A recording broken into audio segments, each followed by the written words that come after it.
Unfortunately, we sometimes have national policies where it's like we need to treat everybody the same and everybody needs to do the same thing.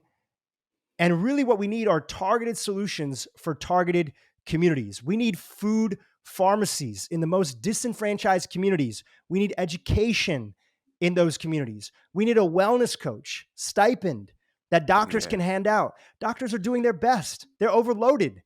yeah, They can't keep up with the level of sick care that's out there right now. They need the help from systems, technologies, individuals like yourself and myself, right? I don't have a degree in any of this, but I'm just passionate about it. I want to talk about it. I want to interview the experts so that hopefully that reaches one person. That one person goes and makes a difference in their community.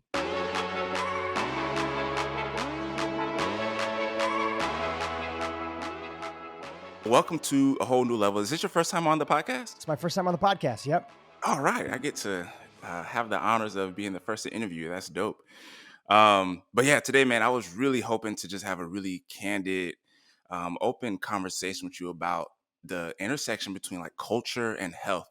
I've spoken to Ben, and Ben let me know you're very like a very strong advocate for health in your community, in the Indian community, as am I for my community. And of course, we know the rates for metabolic dysfunction are, pretty high. And so there's a lot that we can do to educate our community about the importance of good health and where all that starts. So I just want to know, like, what is your health origin story? Everybody has one. What was like the moment where it was like, I gotta do something about this? Yeah. So mine started really with vanity.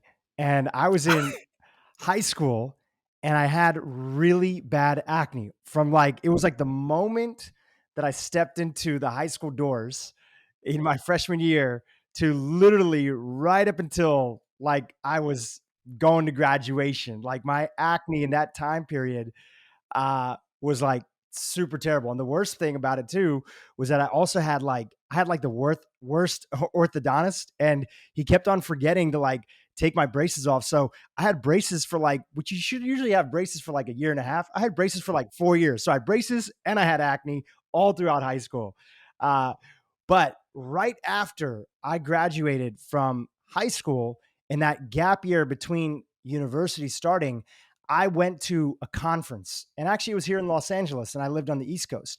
And at that conference, it was the first time that I had heard, this is the year 2000, summer of 2000, first time that I'd heard somebody talk about the gut microbiome, and that there was something that could be causing, they didn't even say inflammation, they said irritation. And it was a conference for South Asian youth that was around like meditation and wellness and stuff. And they were talking about dairy. They were talking about how dairy, for a lot of people, most of the world is lactose intolerant. And they were saying that if you are struggling with things like acne, there could be some gut irritation that's happening that's coming from dairy. And I honestly was at this conference mostly to meet women and young, like just like connect with people, right? Before I go to school. And I like perked up and I started listening. And I thought, wow, I've never heard that before. So without even having a lot of information, I said, you know what? I'm going to take dairy out of my diet for a couple months and let me just see what happens. And at the time I was vegetarian. And so dairy was a huge chunk of my diet growing up. Took out dairy. Within 2 months, my skin completely cleared up. And I was like, oh, snap. I think I got to dig into this whole health thing a little bit deeper. Yeah.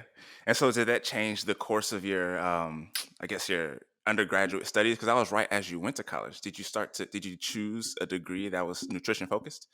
I didn't. I always had a passion for computers, so I knew I was going to go down the path of computer science and a minor in philosophy. But it's like my business partner, who I know you're aware of, and going back to your wife, she did the Mind Body Green program, and like had heard about like Kelly LeVeque and Dr. Hyman and a bunch of other people. So my business partner is Dr. Mark Hyman, and he has always this great quote that I'm sure he picked up from somebody else. He said, "Don't ever let your studies get in the way of your education." Right? Don't let school rather get in the way of your education.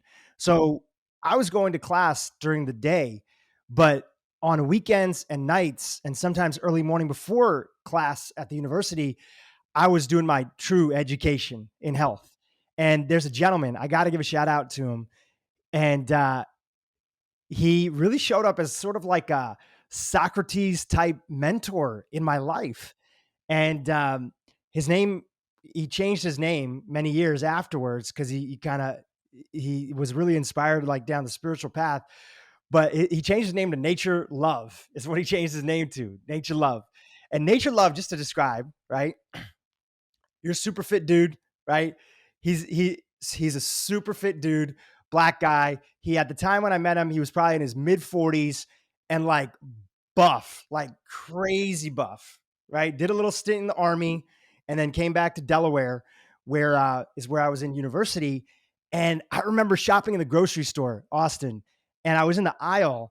And the first time I went to this grocery food store, because I was like trying to pick up books on like natural health and like what is inflammation. I just started hearing about these things. And at the time, you really could only get these books from a natural food store. And I remember I was in the book aisle and working there at the store was this gentleman. And I looked over and I just remember the whites of his eyes were like so white. And I just went up to him. I was like, you got to tell me, what is it that you do? How do you eat? How do you live? Because you are like exuding this energy of, you just look really well. And that started a friendship. And on most weekends and nights, I was learning from my mentor, Nature Love. So during the day, computer science, during the evening, studying the books with nature. I love that. Nature love. That's funny. You know that you are somewhat of a health nut if you look at somebody's eyes and that prompts you to ask them questions about their health. The crazy thing was I wasn't even a health nut yet. It's just that I had never seen the contrast, I'd never seen somebody with like their eyes like being that like vibrant and white. And it's not only his eyes, but it's like his skin was glowing. And I was like, for somebody who just started to get rid of his acne, but had a lot of scar tissue and other stuff that I was trying to heal, I was like, I don't know what this guy's drinking or eating, but I got to like follow down these footsteps. Right. Okay. So you went to follow down the footsteps. Where did nature love take you? What was some of the advice that he gave you to kind of get your better skin and some clearer eyes? The biggest thing about what nature was teaching me, and it was really two lessons that I learned from nature.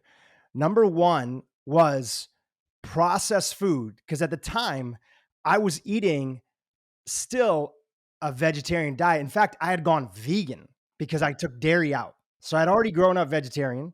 Then on top of that, now I'm vegan, but I'm the type of vegan that's eating tofurkey and vegan ice cream and all this like processed stuff. And yes, my acne is gone, but my energy isn't there and my skin isn't repairing as fast, even though my acne is not there. So the first thing he was really got me hooked on is that we have to get back to the source. We have to get back to whole unprocessed foods. Now, at the time, Nature was also a vegetarian. In fact, he was a raw food vegan. I don't know if you ever came across that whole Yeah. craze, but he was Yeah. like really into that at the time. But that actually goes into the second lesson. The second lesson that I learned from Nature was don't be dogmatic, because as he started to learn and he started to get up and up on the science and read more books and meet other people, or he would notice that a diet was no longer working for him, he would modify. So when I first met him, he was a raw food vegan. And then he started expanding and eating other things that were there, still foundational, unprocessed whole foods diet at the base. But he started incorporating things like fish and some cooked food and other things like that. So those were two biggest lessons that I got from nature were uh, on the food side is unprocessed and don't be dogmatic. And I've like kept those lessons with me ever since that time. So as far as your vegan and vegetarian status, where are you now? Well, going back to that lesson that I learned from nature, which is just always stay open minded. At the time, I was like, not only was I vegan, but I kind of was like an annoying vegan that was trying to like convince everybody else to be vegan too. Listen, I was like passionate because firsthand, I had become a believer, right? I had like had my come to Jesus moment by getting rid of my acne. So I'm thinking like, I just found the fountain of youth, right? So I need to tell everybody about it, right? It's like that classic joke, Austin. It's like, how do you know somebody's a vegan, right? Don't worry, they'll tell you, right? They'll tell you. That's how you'll know. That was So, you. and listen, I'm so thankful for those days and everything that we have when I look back on my journey and everything that I went through. It's all for a reason. Everything we go through is for a reason. And I learned firsthand that actually, if you really want to help people, going back to the topic of this conversation, which is how do we actually look out for, especially certain, communities that may not have a level of knowledge around health and wellness. And it's very interesting, we'll touch on this a little bit later on, but there are some similarities between the communities that we come from. And there's also some differences, and yet they struggle with the same problem. And I'd love to explore that a little bit more. But going back to your question, as I ultimately was in university, realized that I'm actually really passionate about building businesses. I got the blessing from my parents, which is crazy because I was the first person in my family's history to drop out of school. I dropped out of college. I started my first businesses. And then ultimately, I made my way into this field of functional medicine on the business side, meeting a few functional medicine doctors. And through that time period, and what I love about this, and I love people like Casey, right? Functional medicine doctors, they're agnostic, right? They don't care if it's exercise or exorcism. If it works, we'll do it, right? Right. So they don't care what it is. So having an appointment with a functional medicine doctor said, listen, I understand you grew up vegetarian, and it wasn't like my parents ever told me that I couldn't eat meat. It's just what I identified with my culture. And I understand you're vegan now, but I want to show you a few things that are going on, right? Number one, your triglycerides for your age are off the charts. And I know you are, for all these different reasons, you've decided to be, vegan or whatever. But let me just show you the numbers, right? Your triglycerides were off the charts because even though I was eating a lot more of a unprocessed diet, I still had a huge chunk of refined carbohydrates inside of my diet. I didn't know what I know now through the work of levels and continuous glucose monitors and everything like that. The second thing that they showed me, which actually made a lot of sense, is they had me do a test, which I recommend to anybody, right? I have no formal affiliation with the company, no not formal affiliation with the company, just recommend them. It was an Omega Quant test. Omega Quant test is a $100 test. It's $99. You can get it from home. And it's a prick test. And it gives you your omega 3 to omega 6 ratio. And there's so much research in this category. And she said, your omega 6s are really high and your omega 3s are really low. You need to flip that because your background and your community, the South Asian population, just a couple stats, that I first had learned from this doctor.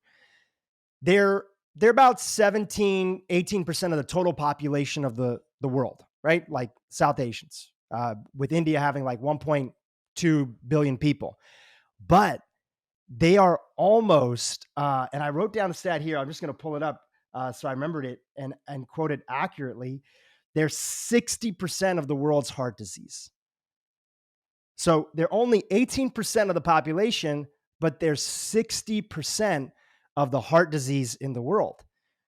And another thing that you have to understand is that South Asians have a predisposition towards insulin resistance, right?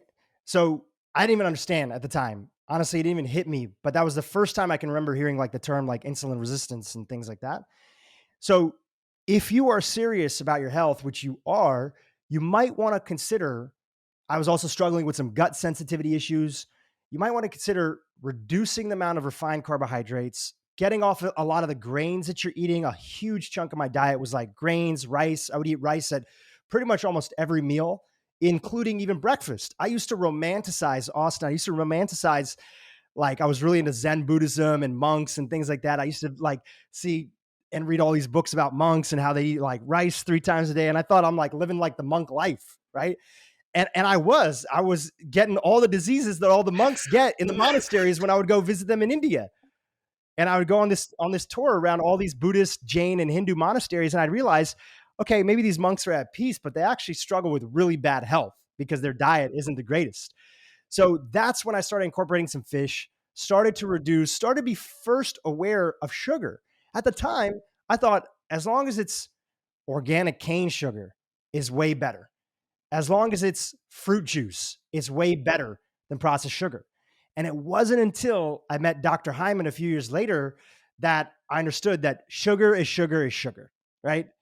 And that doesn't mean that you have to cut it out completely, but let's enjoy it for what it is. a recreational drug rather than something that you're going to have 3 times a day. So that was my evolution. But I really got to give credit to nature because he planted that seed that what works for you today may not work for you tomorrow. And what works for you tomorrow may not work in the future. So stay open minded and be willing to try stuff. I love that, man. You said so much. First of all, people are going to see me laughing. There's nothing about this that's funny, but the way you deliver these stories, you're hilarious. I just want to put that out there. But Nice you said try. so much I want to unpack. I think you said when you went to your parents and you wanted to tell them a little bit more about functional doctor or just functional medicine in general, was that something that they were aware of, something that they heard of, and just like the overall approach to health and wellness that you kind of brought to them? Were they open minded about it? When I was first vegan, I tried to convince them to be vegan. And how does it feel when anybody's trying to convince you of anything, right? Yeah, it's automatic. No. It's automatic no. We double down. It's like we come from this incredible tradition. My family actually on my mom's side comes from the Jain community. And in the Jain tradition in India, they come from one of the longest lineages of vegetarians in the world, right? Like going back to like thousands of years, right? This little pocket, because a huge part of that philosophy, that religion is identifying with ahimsa, which means nonviolence. And in their understanding of it, is that one of those areas that comes to is not eating animals, right? So that's a big part of their tradition. So from my mom's side, it's like we come from one of the longest lineages of vegetarians, and this is like our identity and our view. And dairy is like the only thing that we have on a regular basis. How are you going to try to take this thing away from me, right? And then, there's this, I don't know if you know, there's this financial author. His name is Dave Ramsey, right? Really, really, really good guy. Has a podcast and everything. He has this term he calls powdered butt syndrome. He says, once somebody's powdered your butt when you're a kid, change your diapers, they have this sense of like, what the hell could I possibly learn for you? I used to powder your butt. So I Right. think my dad had a little bit of that powdered butt syndrome, right? It's like, okay, yeah, you're like trying to teach us how to eat and how to live. I'm happy you don't have acne, but like, I think we're okay right now. And then so I backed off. And as my journey started to evolve, and it did evolve before I got, kind of deep into functional medicine, I started to realize like, look, everybody has multiple reasons that they live the life that they do. And we're not just talking about food, right? They have the reasons why they think the way they do. They have the reasons why they eat the way they do. They have the reasons why they surround themselves with the type of people they do. Instead of trying to convince somebody on how they should live, instead, live by example. And if they ask questions, or if you have something that you think that could be beneficial, not in a pushy way, but in a way of true education, the heart of a teacher is what, Dave Ramsey would often call it, then it's a whole different response. So when I got into the world of functional medicine, and there was a cardiologist that I was working with at the time. His name is Dr. Alejandro Younger. And we co-founded a bunch of businesses and wrote some books together, including a couple of New York Times bestsellers, Clean Gut, Clean Eats, that whole sort of clean movement when people were trying to get away from processed foods and understand the relationship of gluten and dairy on their body and whether or not those foods work. So as that started to build up momentum and I wasn't putting pressure on my parents, I saw they came to me. And my dad started asking questions. He said, you know what? This was a Whole30 type diet, right? Getting rid of processed foods, gluten, dairy, caffeine, other things for 30 days to see how you respond. Actually, it and Whole30 launched around the same time, both out of the world of functional medicine. My dad said, you know what? I want to try it. And so he embarked on that because I wasn't putting pressure on him. I wasn't telling him how he should live. And he had an amazing response. And that amazing response didn't happen until he had a pretty good time. But Austin, like that whole frog in boiling water thing, like if gradual changes, we don't notice them immediately. So his skin was looking better. He was feeling better. He had more energy. He was more up for movement, other things like that. But because it was over the course of 4 weeks, 3 weeks, it was kind of gradual. So he didn't quite really fully understand what was happening. Then afterwards, he said, what should I do? How should I eat? I said, well, we talk about the importance in functional medicine about something called the reintroduction phase, right? It's where you bring certain foods back in that you weren't eating to see how your body responds. He says, well, I feel pretty good. I don't know if I need to do that. I said, Dad, I think it would be helpful. I think it'd be helpful because we know you're going to ultimately eat those foods anyway. Why not eat them intentionally and then see how you respond to those foods, right?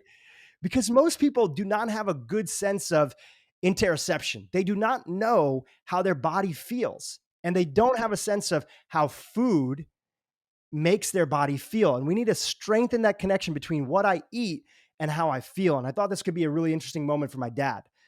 So he went on that journey and he started incorporating a lot more gluten and other stuff. He was still vegetarian, but he was eating way more vegetables. That's the classic thing, is that a lot of vegetarians you meet, they tend to not eat a lot of whole vegetables, especially if they're from the South Asian population. It's mostly like grains and other things like that they're having. Um, he started incorporating gluten back in his diet and wheat and other stuff, bread. And that night, he woke up in the middle of the night and he told me the next day that this back pain that he'd been used to for years, that he had no idea, it just came from being older, old age. It came back. And he finally understood that wheat was maybe agitating him or causing some sort of inflammatory response that was triggering and making that back pain noticeable or worse. So that's kind of how my parents journeyed. Now, today, my parents are the biggest advocate around everything that I do. They both have gone through cycles of wearing CGMs. I just ordered my dad's full metabolic panel through the Levels app because even though he has great healthcare, the thing that I really appreciate that Levels is doing is they're making it easy. This is why I invested in it. This is why my business partner invested in it. This is why we're such huge fans, is that how amazing to have the phlebotomist come to my dad's house and actually take his blood work there. And my dad's busy. He has his community, he has his stuff, he has his businesses that he's involved in. I need to make this simple and easy. So just this past weekend when I saw him on my mom's birthday, I ordered it through him from the app, and he's actually kind of excited. He's excited to get the results and see it right in his app. So hats off to my parents, because I will tell you, getting people to change, first of all, you can never change anybody, right? And who's to say that your idea of what's right for them is actually the right thing? Who's to say that? Right? There's been plenty of people that had the right idea of how you should live your life or how I should live my life, and that I shouldn't drop out of college or I shouldn't become vegan or I shouldn't do this. And the truth is, we all need to live and die by our own sword. We have to go through that process sometimes. So you cannot change people. That's number one, right? And often when you force it and they sometimes can pretend, it's not long lasting. Everybody knows that through relationships, right? You try to get your partner to change, and it's like, if it's not genuine, it's like a fake it situation. Right. And when you ease up and you focus on education first, people understand why they're doing what they do, and they're truly invested in making a difference in their life and others. Yeah, gosh, I love that, man. You said something you said a lot of important things. One of the things you just said, though, was we have to strengthen the connection between our mind and our body and understand how food impacts both. Outside of doing things like reintroducing foods into the diet, what are a few other ways that you think can help strengthen that connection between how we feel and the foods that we're putting in our body? One of them is a little counterintuitive because it doesn't really have to do with eating foods. It's actually about removing foods. And I don't mean taking out gluten and dairy. I'm talking about fasting. And one of the things that I've become a lot more bullish on, especially for as people age, targeted fasting, especially as I've dove in deep into the work of people like Walter Longo and the fasting mimicking diet. Targeted fasting is an incredible way to get people to start to feel the benefits of what it feels like to have lower blood glucose levels, right? Which then, if they're doing it over a period of time, it's going to lead to lower insulin levels as well too. Their fasting insulin is going to drop. They also get this feeling and sense of, I don't always need something in my stomach. Right. Just like a lot of people just reach for their phone because they're bored and they're in line at the DMV or they're in line at the grocery store, and it's like, well, I'm bored. Okay, well, I need stimulation. What do I do? Let me reach for my phone. In that way, food has become that for a lot of people. And especially in India. In India, it's like this weird thing that's going on in India. They love American TV. At one point in time, Baywatch was the number one show Yeah. in India.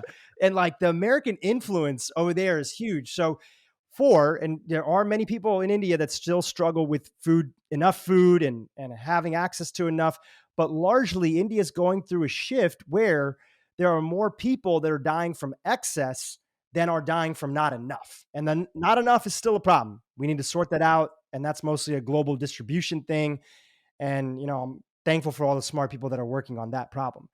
But in India, they see all these films, they see American TV, and they think we party all the time, we drink all the time, we do all these things. And so they eat all the time. I know I'm making broad generalizations, but sometimes there's truth in that. They drink a lot more than we drink over here, right? So this idea of constantly needing something in my belly is this feeling that people have unfortunately associated with being satiated, means that you constantly have.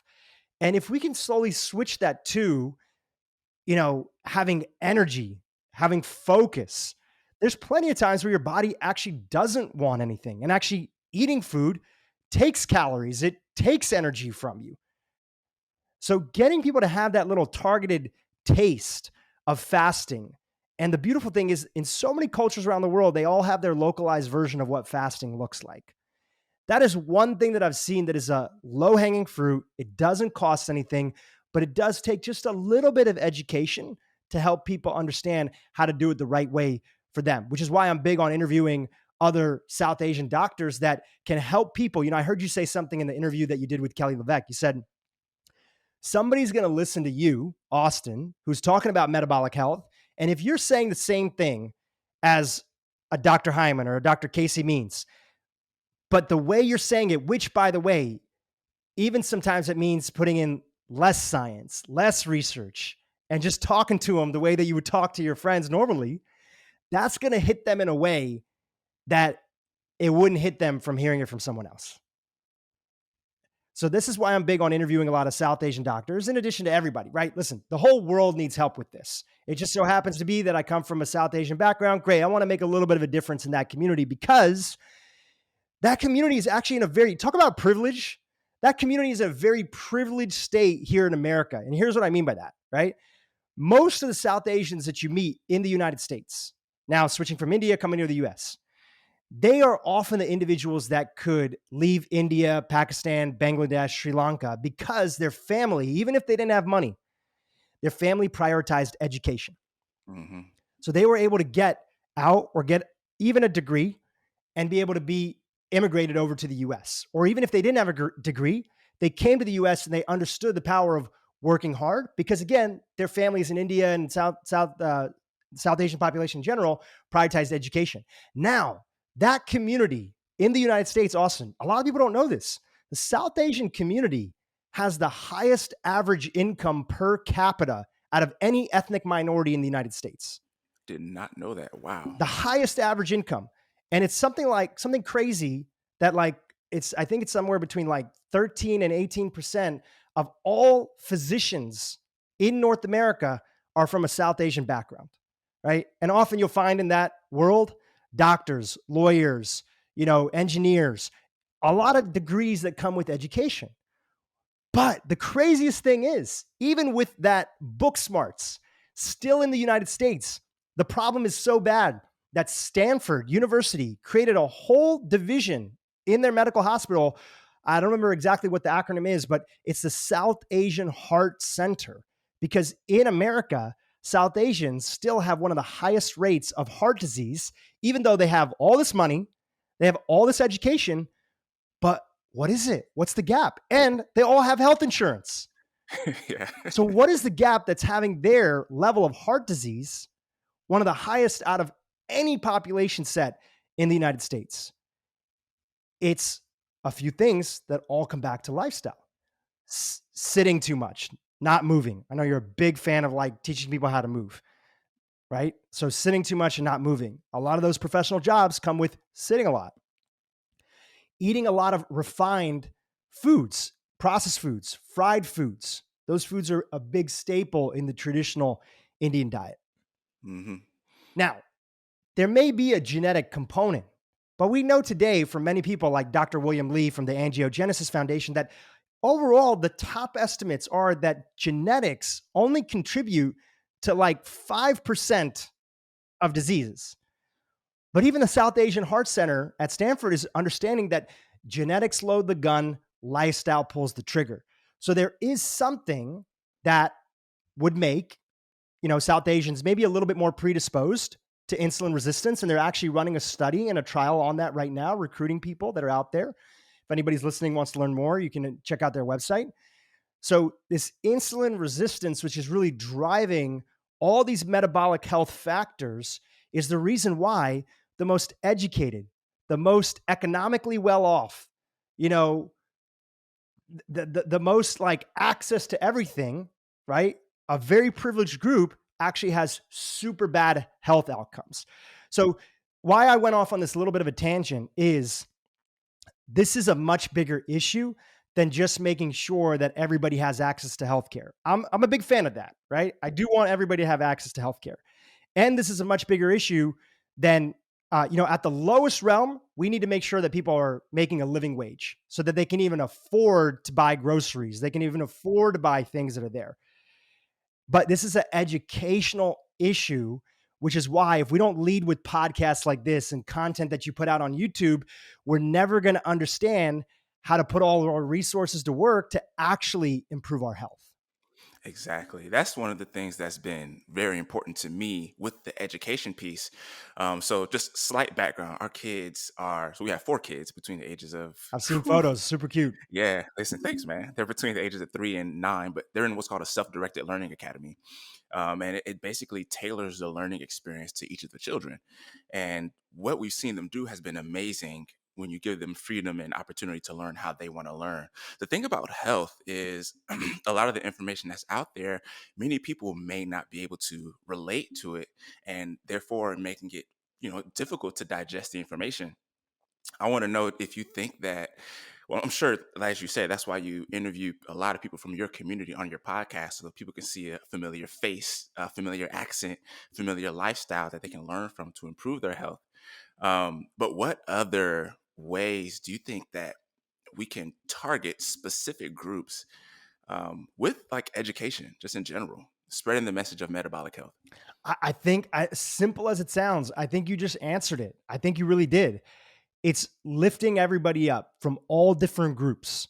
And if somebody's listening here and they care about metabolic health, and that doesn't have to be a race-based group, it could be any kind of group, right? How do we get more people who are into bowling into metabolic health, right? So whatever little pocket that you're in touch with, because we got to lift everybody up. And it's really, in America especially, it's kind of like a big class issue. And what I mean by that is that the people that do not have a lot of resources, that are typically thought of at the bottom of the economic spectrum, right? Those are the people for society to quickly and easily forget about, right?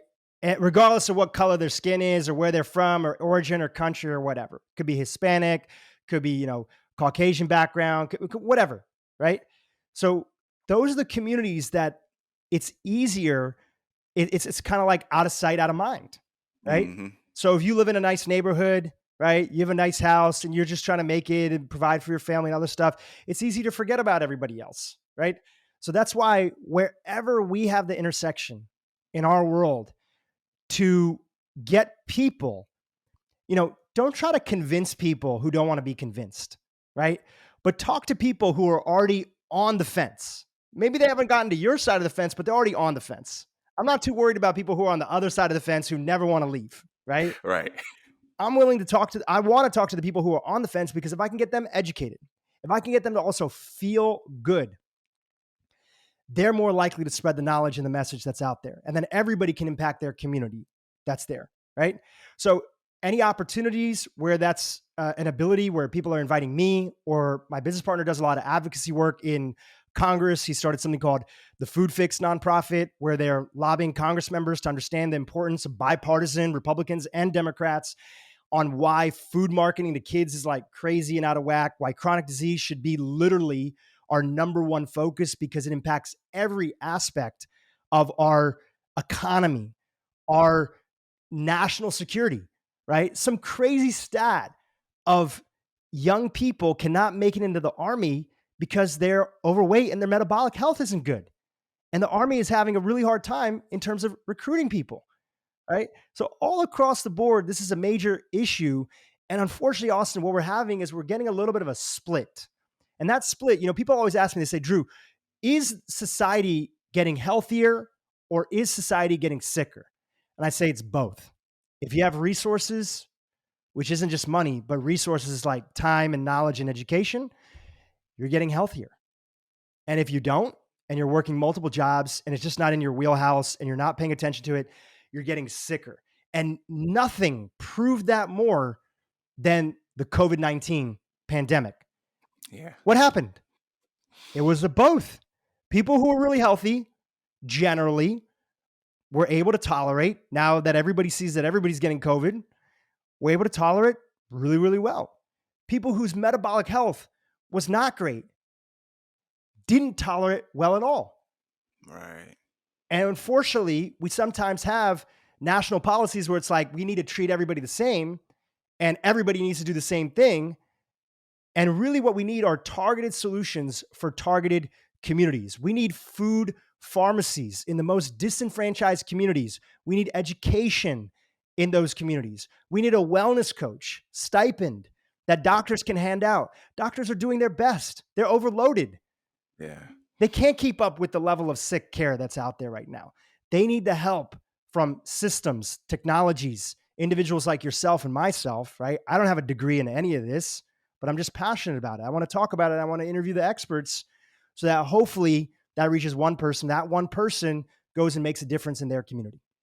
Absolutely. Man, bravo to everything you just said. I think that one of the things that is difficult is trying to peel people away from their culture that could be contributing to their poor health. I know you just mentioned you had rice for breakfast, lunch, and dinner, and that was it was a cultural staple. I want to know if you've been successful at like still feeling very much a part of the cultural and the cultural practices, but still like optimizing your health at the same time. How are you able to balance both, if so? Yeah, well, there's a couple layers that I'll touch on really quickly. Number one, I heard you in a podcast previously talk about the importance of metabolic flexibility. Yeah. This isn't about being perfect all the time. This is about doing what you need to do and then getting a chance to enjoy here and there. People are always going to have those food indulgences every so often, but the more that I do them, the less good that I feel, right? Especially as I age over a period of time, those things hit you more and more. Uh, but additionally, it allows people to understand that they don't have to, it's not about removing, it's about adding. And there's this method, and I don't know who created it or came up with it, but it's called the the add in method, right? Instead of the remove method, it's the add in. And sometimes people call it the crowd out method. When you put just so much goodness and you're giving people all these different tools that are there, and you're showing them the foundational things that they can eat, naturally you just focus on adding a lot more good. The stuff that's not the greatest for them is just going to naturally crowd out. And that even happens with, they tell parents, don't try to get your kids to focus so much on, like, especially if they're a little older, to take out some of the foods that they kind of like are biologically addicted to, right? A lot of these processed foods. Let's just try to add in more vegetables. Let's try to add in more items. As we add in more, the other stuff will naturally start to get crowded out, right? So, on the topic of metabolic flexibility, as I heard you in the interview, is first reminding people is that this space can seem very technical, or you have to be perfect, or it's all about you have to do this at this time and do this and that equals perfect health.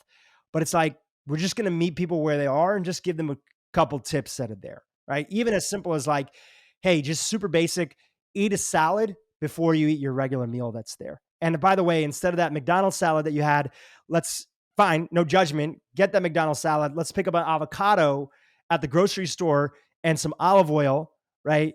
And maybe a couple olives and nuts. And we're going to add that to that salad Right. that you had. And maybe we'll leave off the dressing. That's manageable.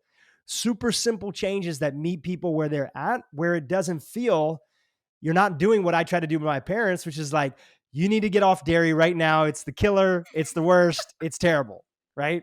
And nobody responds to that at all whatsoever. So I think that one aspect is just reminding them that this isn't about perfection.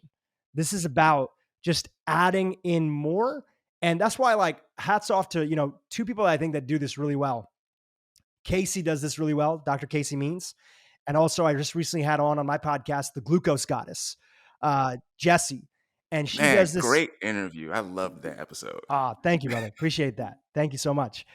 She does a great job of quick little hacks that anybody can incorporate that will significantly reduce their glucose spikes along the way. That's what people need. You know, if you read Atomic Habits, or if you studied any of the work of Professor BJ Fogg, who is the creator of this methodology called Tiny Habits, the way to get habits to stick are, number one, make them tiny to start off, attach those habits to an existing habit, right? So everybody eats lunch. Everybody, a lot of people, unfortunately, eat that 3 meal structure a day. So take your habit that you want to do, like having that salad before lunch, stack that habit with something that they're regularly doing. They're regularly eating lunch. Okay, maybe they're not eating the best lunch. They're eating a burger or a sandwich or whatever. Let's add that new thing, which is just a salad. Salad, no dressing, and add in some more fats that are healthier inside of there. That's a simple thing that a lot of people can do. Once you have that habit, you're going to want more. And that's what all the research shows. It starts to make you feel lighter. You go back to work later on in the day and you don't have that 3 p.m. slump, right? Where people are taking a nap. Austin, I've only had one job in my entire life, right? And that job, I'm not saying that's a good thing, by the way. That job, my parents actually were like, "You're going to focus on your studies. You can't get a job." I had to beg them for a job finally in high school. And I was an intern at a bank that ended up merging with Bank of America.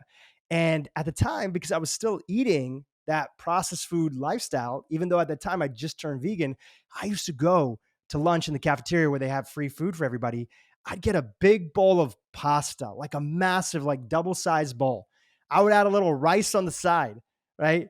And then the only vegetable that I really like was carrots, right? Like a higher glycemic vegetable. So I put some carrots there as well and a bunch of balsamic vinaigrette on there. Maybe my saving grace was I had a little bit of olive oil. I would eat that. And I knew that I had like a couple hours to like get like my work done before like my boss would come back to like where our little cubicles were.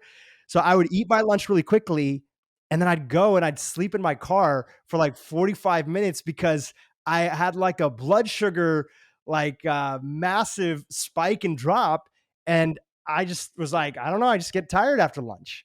Yeah. When I realized that that didn't have to happen, that was like a game changer for me, right? Right.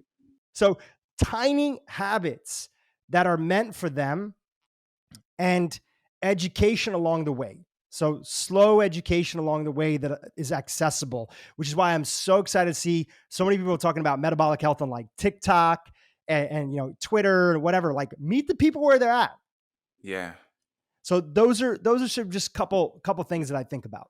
It's slow and it's steady, and then you get technologies that come in. The price of glucose monitors is going to go down.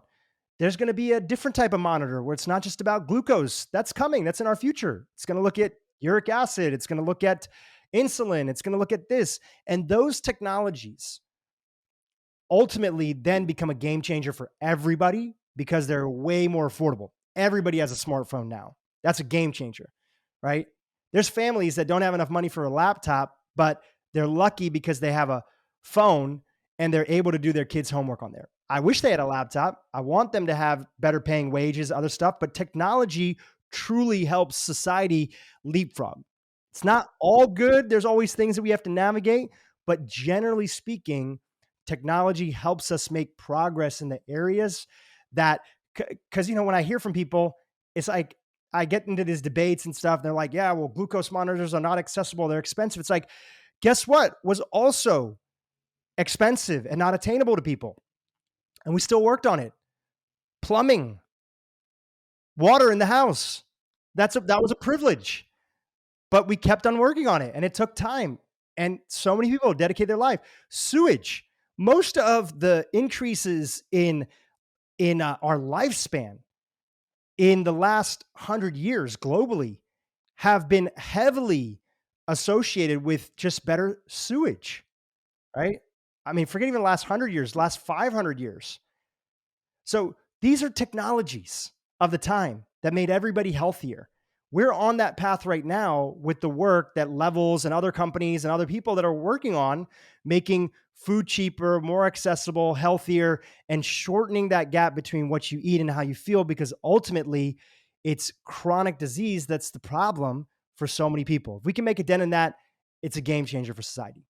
Absolutely. I love that. And in the spirit of continuous glucose monitors becoming more affordable, which I can't wait for, I think, if I'm not mistaken, I saw in your stories on Instagram maybe a few months ago that you had your parents, they tried out. Oh, yeah, you just mentioned it. They go on and off cycles of continuous glucose monitoring. I actually recently did the same thing and with my parents. I'm curious to know when you first started out, how, what their perception of was there with their continuous glucose monitoring, and whether or not they made like immediate changes or did it take some time? Yeah. So let me share in all honesty, so it's really my dad who's been on this journey. My mom's glucose monitor, we've kind of kept to the side. She's waiting to start it. And a big part for my mom, and this is something that I talk to Casey sometimes about, and the team at Levels, is that there are people who initially might get a little bit scared about the data.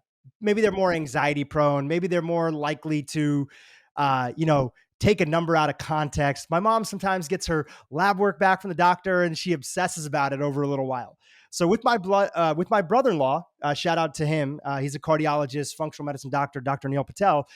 With my brother-in-law and my sisters, we decided, okay, let's hold off on mom for right now. But the good thing is, my mom is super ride or die, and so she sees my dad doing something, she wants to start doing it too.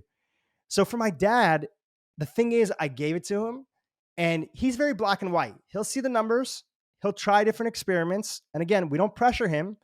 And if he brings it up, great, I want to talk to him about it. If he doesn't bring it up, awesome. But I see him doing it. And then naturally, the interesting thing that my younger sister, who just moved down to San Diego, shared with me, and my older sister saw this too, is that she just naturally saw my dad, who would, let's say in the evening, he'd eat his Indian meal. We're from this region of India called Gujarat. So we eat this type of food called Gujarati food, right? So Gujarati food is a typical, for any of the Gujaratis that would listen to this interview, they're going to wild out about this, but it's this traditional dish. It's called Darbat Rotli Shak, which basically means rice with fat inside of it, right? Usually ghee. They do mostly like avocado oil. So it's like rice with some vegetables and some fat inside of it, maybe some lentils. Uh, Shak, which is like some sort of vegetable dish, right? Often it's maybe a couple of them. And then roti is like a flatbread, right? Like a flatbread. And so they started noticing a couple things as my dad started wearing his glucose monitor. Number one, my dad, who might have typically like 3 rotis that you would have for dinner, was now down to, 2, right? And then it was like he was only eating like 1.5, right? Because he was seeing the difference that it would make of not having that full roti.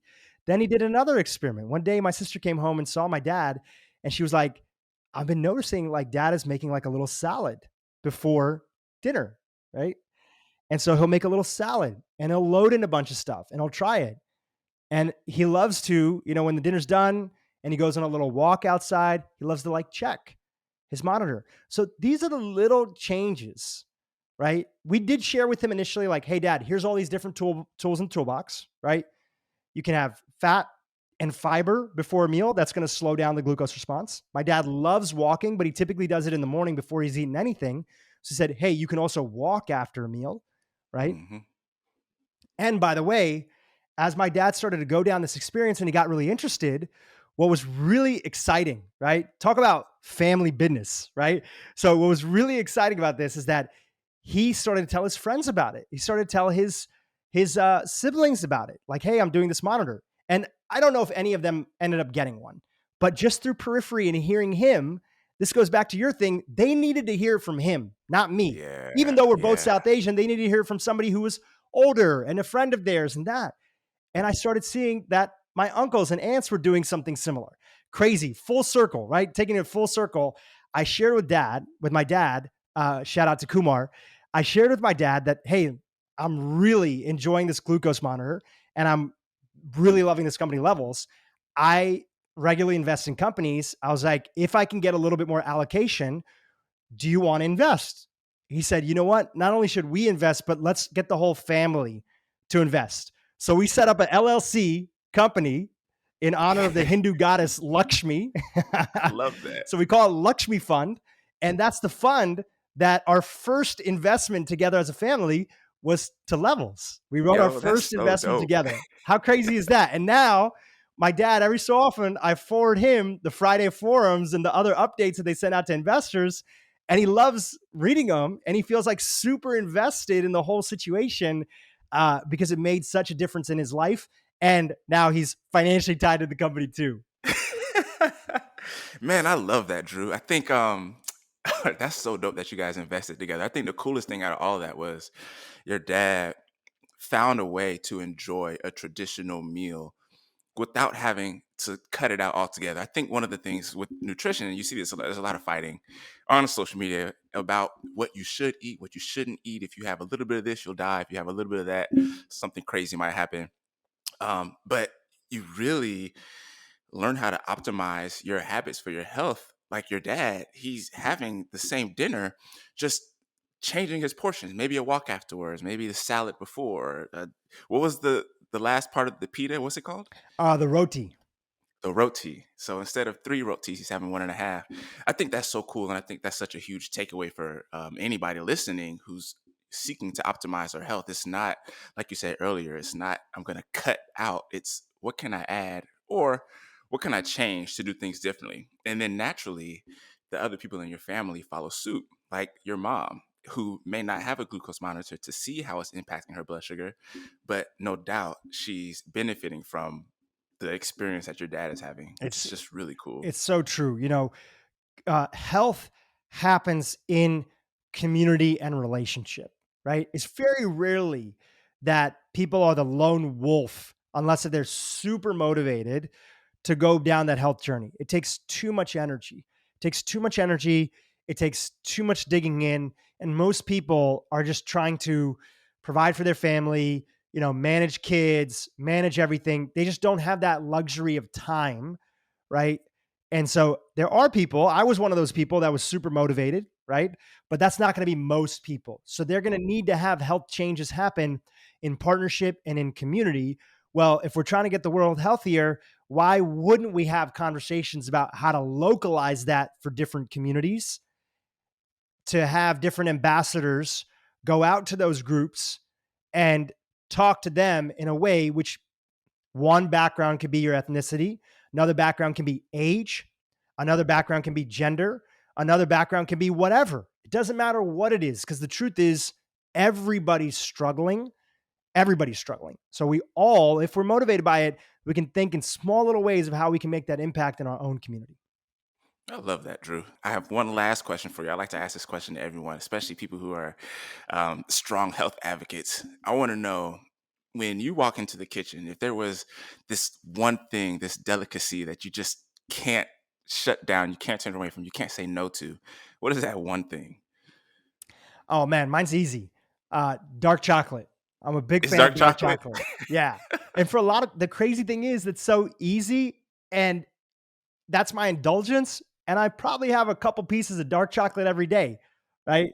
After dinner, usually is when I'll have it. Sometimes now I've been having it after lunch because I get a little bit of caffeine stimulation from the cacao. But that's the beauty, is that the thing that's my indulgence is actually also good for me too. Exactly. And your taste buds change over time and your health priorities change over time. I couldn't think of anything else that is like something that I like look forward to. I think in that way, sometimes, men, again, I know it's a broad generalization, but men, their hormones are more stable. They're on that 24-hour clock. Women, we've done a lot of podcast episodes about this. There's a lot of changes throughout the month. They have different cycle. It's a lot more complex. They're in infradian rhythm. So naturally, their cravings and other food choices should actually match that. Men, it's kind of like the same thing. I heard you on a podcast. You're like, I eat the same thing every day. Honestly, sometimes I don't even know if I enjoy eating. I would just rather just work and do other stuff, right? So I'm probably similar in that same way as you, except I just don't have big muscles. So I'm working on that. Uh, but the last thing I want to say about that point, and to wrap it up. So yeah, dark chocolate. And the thing that I want to mention, especially of why I'm so passionate about the South Asian community, really stepping into this, is that going back to, especially here in America, right? America you will not find like America as the best of what it really stands for, right? Which is really opportunity and upward mobility. Now, I'm the first person to say that isn't always there for every single group that wants it, and there's a lot of challenges that are there. But this is what America stands for, and this is why you'll find that most South Asian immigrants that have come here, because they've also done well within this structure, and they couldn't do that at home. There's this deep sense of pride for being an American and having the opportunity, right? And hats off to you guys, as I mentioned before, economically, educationally, great. We've all done well. I've done well. Fantastic. Now, right? Not just for our own community that's struggling with metabolic health, but we actually have to think about it as America has actually given us so much. Who are the other communities that are out there, right? That do not have access to the things that we have access to, and we have to double down on the education, the lifestyle changes, not just for us, but to make it more accessible for them. Because truly, I know this sounds like a patriotic speech, but I genuinely mean it. America has given this population so much, we got to focus on giving back. And that's like an important message that I'm sharing with all my friends inside of the space. If you were given a lot of this goodness that we've gotten from being in this country, we really have to focus on giving back. And that doesn't mean just our own community. So I wanted to make sure I got a chance to add that into the mix.